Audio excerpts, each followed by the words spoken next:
If a plane is flying northeast, how do we calculate the distance it traveled from the start position?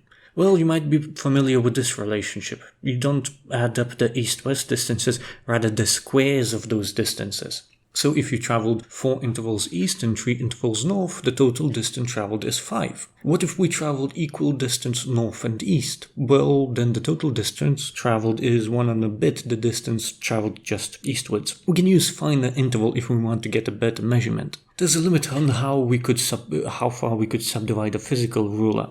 In math, we can subdivide to the ends of infinity. So let's say we divide until the distance traveled is made up of the whole number of intervals, just like the north and east directions. Now we can go back to counting rocks. Just place a rock at each interval.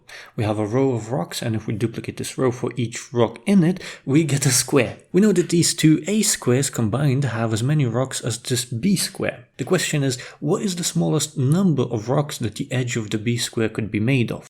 Odd times odd is odd, even times even is even.